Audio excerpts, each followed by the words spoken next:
The reason this conversation matters so much is because most people never slow down long enough to realize they're living on autopilot.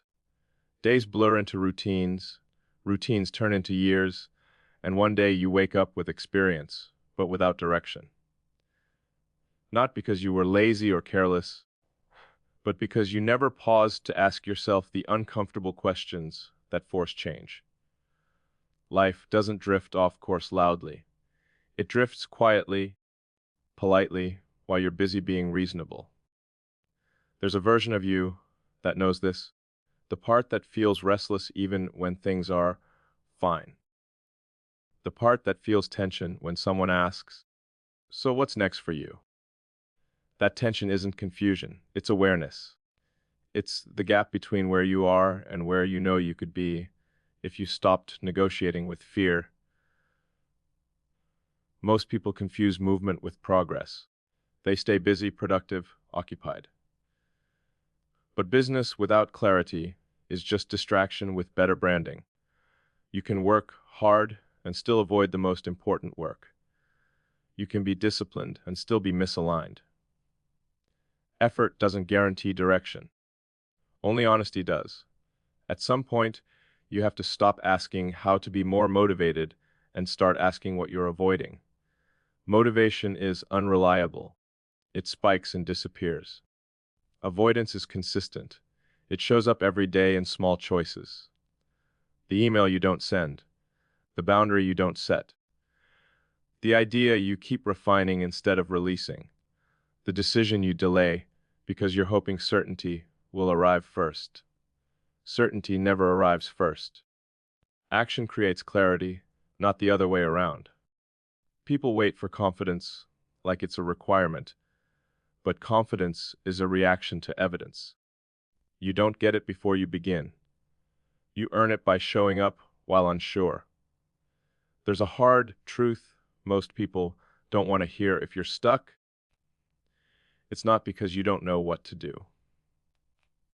It's because doing what you know would force you to change how you see yourself. It would break the identity you've been comfortable hiding inside. An identity change is terrifying because it comes with responsibility. Once you admit what you want, you can no longer pretend you didn't know. Responsibility is heavy because it removes excuses. When you say, "This matters to me," you're no longer a spectator. You're involved. You're accountable. You're exposed. And exposure is where growth begins, but it's also where most people turn back. We're taught to avoid discomfort, to smooth edges, to not make things awkward. But nothing meaningful is built without friction. Every real shift in life begins with tension. Tension between who you've been and who you need to become, between comfort and truth, between approval and integrity. Look closely at the moments you admire in others. The courage, the decisiveness, the clarity. Those traits weren't personality gifts. They were forged under pressure, through choices that felt lonely at the time, through conversations that risked rejection, through action taken without guarantees. People underestimate how much energy is wasted on pretending. Pretending you're okay with things you've outgrown. Pretending you don't care about dreams you secretly think about at night. Pretending you're not capable of more because staying small feels safer than failing publicly. But staying small has a cost. It costs momentum. It costs self-respect. It costs years. And unlike failure, time doesn't give refunds. There's a subtle grief that comes from not trying. A quiet regret that doesn't scream but whispers. It shows up as irritability, boredom, cynicism. People call it burnout, but often it's misalignment. You're exhausted not because you're doing too much, but because you're doing too little of what actually matters to you. Clarity doesn't come from thinking harder. It comes from stripping things down, from asking, if no one was watching, what would I choose? If approval didn't matter, what would I build? I fear wasn't deciding for me, what direction would I move in? These questions are dangerous because they don't let you hide. They force you to confront the fact that many of the rules you're living by were inherited, not chosen, expectations mistaken for obligations, traditions mistaken for truth. First, principles thinking isn't just for engineers or innovators. It's a survival skill. It means questioning assumptions instead of optimizing them. It means asking why before asking how. It means designing your life based on reality, not comparison. Most people optimize paths they never consciously chose. They chase milestones they didn't define. They win races they didn't want to run. And then they wonder why success feels empty. Fulfillment doesn't come from achievement alone. It comes from alignment between effort and purpose. This is where fear enters the picture. Fear isn't your enemy. It's a signal. It shows you where the edge is, where growth is demanding a higher version of you. The problem isn't fear. The problem is treating fear like a verdict instead of data. Fear exaggerates. It blurs. It speaks in worst-case scenarios. But when you slow it down and get specific, it loses its grip. What exactly am I afraid of? What's the realistic downside? What would recovery look like? Suddenly, the monster becomes manageable. Fear thrives in vagueness. Clarity starves it. And here's something most people miss. Fear intensifies right before commitment because commitment changes identity. It's not the task you're afraid of. It's who you'll have to become to carry it. Responsibility, visibility, expectations. Once you step forward, you can't pretend anymore. That's why so many people stay in preparation mode forever. Planning, refining, waiting. It looks productive, but it's often fear in disguise. Action is the only thing that separates intention from reality. You don't need to know the entire path. You need to know the next honest step, the next conversation, the next decision you've been postponing. Progress doesn't require certainty. It requires courage applied consistently. The world doesn't reward potential. It rewards execution. And execution is messy. It's imperfect. It exposes flaws. But it also creates feedback, momentum, and growth. Waiting keeps everything theoretical. Acting makes things real. Responsibility is what turns ideas into outcomes. When you take responsibility, you stop blaming conditions and start engineering solutions. You stop asking who should fix this and start asking what can I do with what I have. No one is coming to give you permission. There's no moment where the world officially declares you ready. That's not how progress works. The people who move forward are the ones who decide they don't need approval to act with integrity. This doesn't mean ignoring feedback or being reckless. It means being loyal to truth over comfort, listening carefully, thinking deeply, then acting decisively, even when it's unpopular. Some of the most important decisions you'll make will feel quiet and lonely. No applause, no validation, just a clear internal knowing. That's when you find out whether you're living by conviction or consensus. Living this way isn't easy. It demands responsibility. It demands resilience. It demands that you own outcomes instead of outsourcing blame. But ownership is power, because if it's yours, you can change it. The future isn't something that happens to you. It's something you participate in building. Slowly, daily, through small decisions made consistently, through standards you refuse to lower, through truths you refuse to ignore. If something in your life feels heavy, ask whether it's aligned. If something drains you repeatedly, ask whether it's chosen or inherited. Strip things down. Rebuild intentionally. You don't need to reinvent everything overnight. You need honesty. With yourself first. Then with the people and systems around you. Honesty creates friction, but friction creates traction. Progress begins the moment you stop avoiding reality, when you stop softening the truth to protect comfort, when you decide that usefulness matters more than approval. The people who shape the future aren't louder, braver, or more confident than everyone else. They're clearer.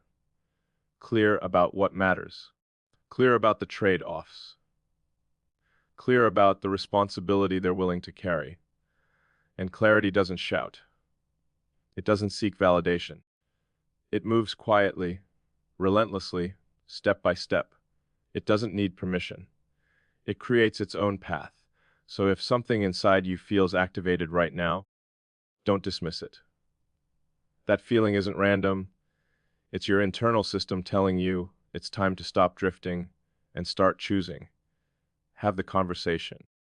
With yourself. With others. Say the hard thing. Ask the real question. Take the step that makes you uncomfortable but aligned.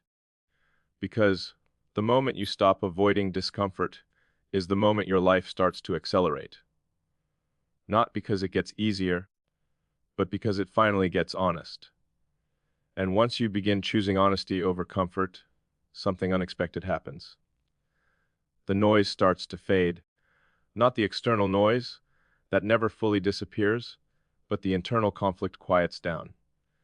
The constant second guessing. The subtle resentment. The feeling that you're living slightly out of sync with yourself. Alignment doesn't make life easy, but it makes it clean. And cleanliness creates energy. Most people underestimate how draining it is to live a divided life. Saying one thing, wanting another. Knowing the truth but acting around it. That split leaks focus every single day.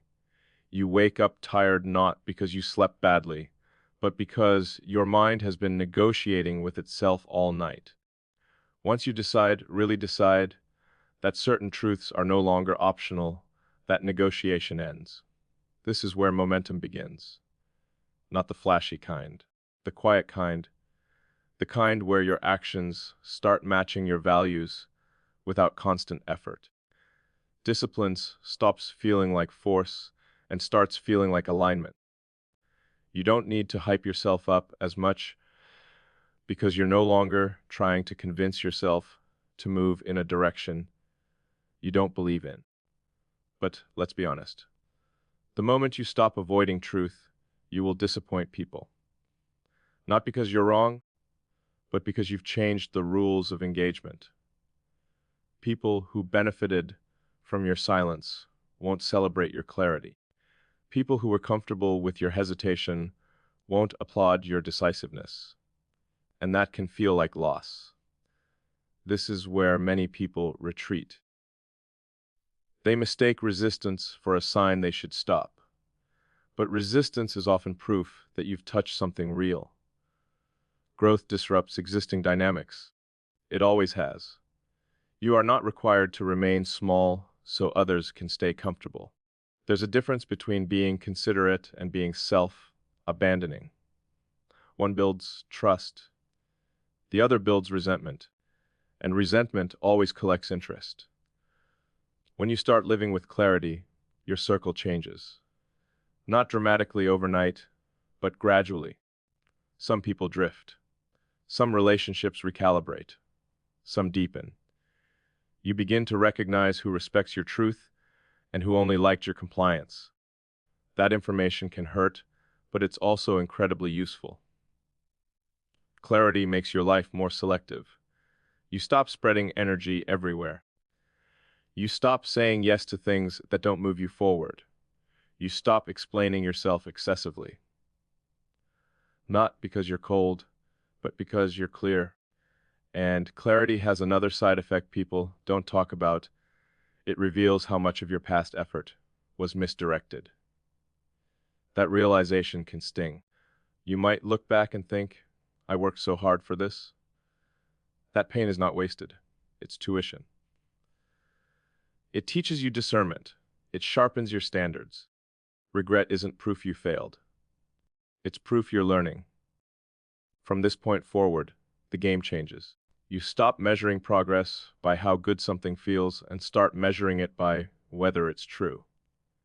Truth isn't always pleasant, but it's reliable, and reliability builds confidence far stronger than hype ever could. You'll notice that fear still shows up. It doesn't vanish, but its role changes. It stops controlling you and starts informing you. You recognize when fear is pointing to real risk and when it's just reacting to unfamiliar territory. That distinction is everything. Real risk deserves respect. It deserves planning, mitigation, preparation. Imagined risk deserves courage. Confusing the two is what keeps people stuck. As you move forward, you'll also realize that not every battle deserves your energy. Clarity teaches you where not to fight, where silence is strength, where disengagement is wisdom. You stop trying to win every argument because you're no longer trying to prove your worth. When your direction is clear, opinions lose their grip. This is also where responsibility deepens. You stop blaming circumstances for patterns you've repeated. You stop outsourcing your outcomes to luck, timing, or other people's decisions. Not because you're harsh on yourself, but because ownership gives you leverage. Victimhood feels comforting because it removes obligation. Responsibility feels heavy because it demands action. But responsibility is the only place where change actually happens. Once you accept that, even partially, your questions evolve.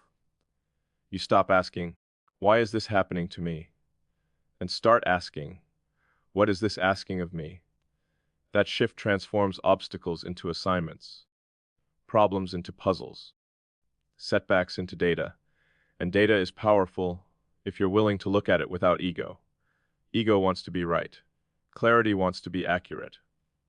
Ego defends. Clarity adjusts. Ego clings to identity. Clarity updates it. This is why clarity scales and confidence often collapses under pressure. Confidence tied to outcomes shatters when outcomes disappoint. Clarity tied to truth sharpens when reality pushes back. You don't need to feel fearless to move forward. You need to feel responsible. Responsible for your time.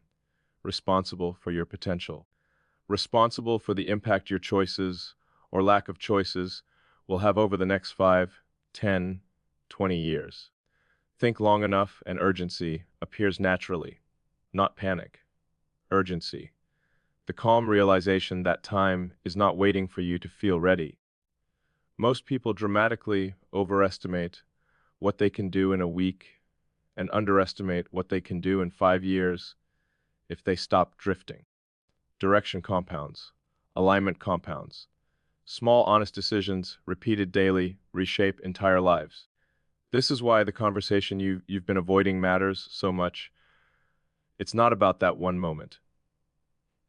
It's about the trajectory it unlocks. One honest decision rarely changes everything instantly, but it changes what happens next. And then, what happens after that? Momentum doesn't come from intensity. It comes from consistency. And consistency only lasts when it's rooted in truth. If you're waiting for the perfect version of yourself to begin, you'll wait forever. That version is built along the way. Through action. Through mistakes. Through responsibility accepted before confidence arrived. At some point, you stop asking for signs and realize the discomfort itself is the sign. The restlessness. The friction. The quiet dissatisfaction. Those aren't flaws, they're feedback. Life is constantly giving feedback. Most people numb it, distract from it, explain it away. Builders listen. You don't need to burn your life down. You need to refine it. Remove what's false. Strengthen what's real. Commit where you've been hovering. And hovering is exhausting. So decide. Decide what you're no longer willing to tolerate. Decide what matters enough to be inconvenient. Decide what kind of person you're willing to become to carry the future you want. You won't get it perfect. That's not the goal. The goal is alignment. And alignment creates resilience. When things break, and they will, you won't break with them, because you'll know why you're doing what you're doing. And that knowledge is grounding. It steadies you when results lag. It sustains you when applause disappears. It reminds you on the hardest days that this path was chosen, not inherited.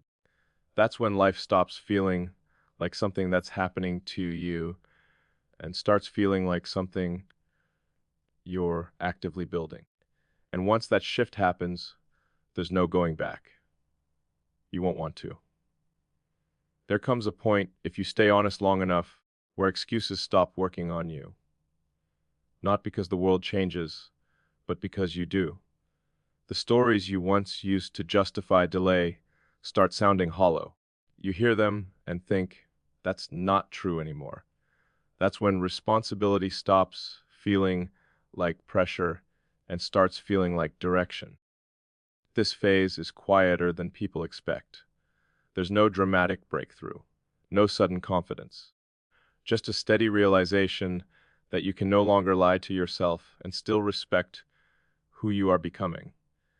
You start feeling the cost of half commitment, of almost trying, of keeping doors open that should have been closed a long time ago. And that's uncomfortable because clarity removes flexibility. When you're unclear, anything is possible, and that feels safe. When you're clear, some options disappear. You can't unsee what you see. You can't unknow what you know. And that narrowing can feel like loss at first. But what you gain is focus. Most people are tired not because they're doing too much, but because they're carrying too many contradictions. Wanting growth, but choosing comfort. Wanting freedom, but avoiding responsibility. Wanting meaning, but protecting convenience. Those contradictions fight each other every day, draining energy. When you resolve them, when you choose one direction and accept its cost, something stabilizes inside you.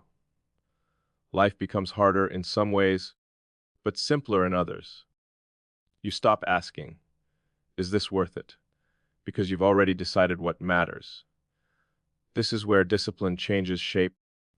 It stops being about forcing yourself to do things you hate and starts being about protecting what you've chosen. You don't need willpower to defend something you believe in. You need boundaries. You need standards. You need the willingness to disappoint short-term comfort for long-term integrity. And integrity is expensive. It costs you options. It costs you approval. It costs you the ability to blame. But it pays you back in trust with yourself. Self-trust is rare, and it's built slowly through promises kept when no one is watching, through showing up when motivation is gone,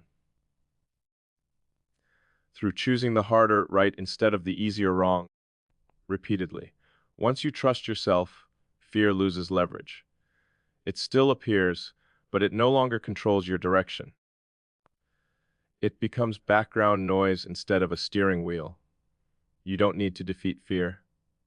You just need to stop letting it vote. This is also where comparison starts to lose its grip. When your values are clear, other people's timelines stop feeling threatening. Someone else's success doesn't make you feel behind because you're no longer racing on their track. You know where you're going. And more importantly, you know why. That doesn't make you immune to doubt. Doubt is part of thinking seriously. But doubt becomes constructive instead of paralyzing. It sharpens your approach instead of stopping your movement. You start asking better questions. Not, will this work? But, what would make this work? Not, what if I fail? But, what would I learn if it does? Those questions keep you in motion. And motion reveals reality. You stop living in imagined futures and start dealing with real constraints. Time, energy, skill gaps, trade-offs. Reality is humbling, but it's also workable. You can't build on fantasy. You can build on facts. That's when progress becomes tangible. Small wins, clear feedback, incremental improvement. Nothing glamorous, but everything real. You stop chasing massive breakthroughs and start stacking small, correct decisions. People often quit at this stage because it's not exciting. It doesn't look impressive from the outside. There's no instant validation, just repetition, adjustment, commitment. But this is where foundations are built. This is also where loneliness can show up again. Not the loneliness of isolation, but the loneliness of independence. Fewer people fully understand your choices. Fewer people relate to your priorities. That's not a failure. That's a consequence of choosing deliberately. You don't need everyone to understand. You need to understand. And slowly, something shifts in how you carry yourself. You speak with less urgency, less need to convince, more precision. You say no more often, and when you say yes, it means something. Your words start matching your actions, and people notice, even if they don't comment on it. Trust compounds quietly. You begin to realize that most pressure is self-inflicted, from expectations you never agreed to, from standards that were never examined. When you design your own principles, pressure turns into responsibility, and responsibility feels different. It's heavy, but it's clean. At this point, setbacks don't feel personal anymore. They're not verdicts on your worth. They're signals, information. You adjust and continue. You stop dramatizing mistakes and start extracting value from them.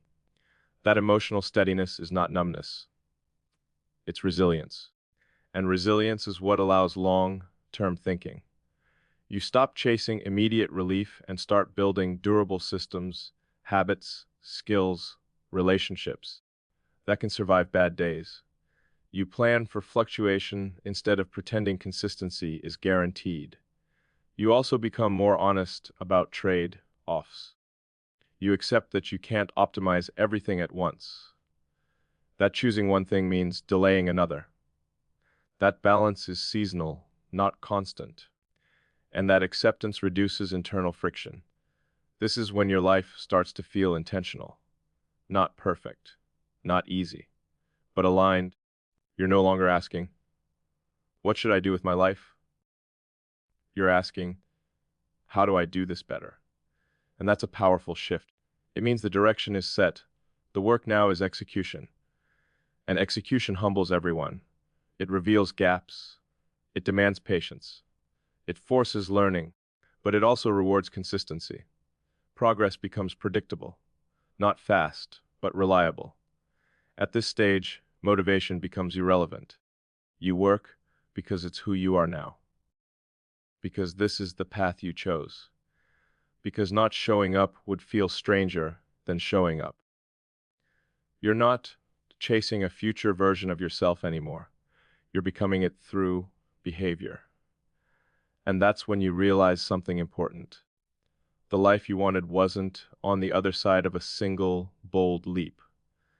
It was on the other side of many small, honest ones taken without applause. No one announces when this happens. There's no ceremony.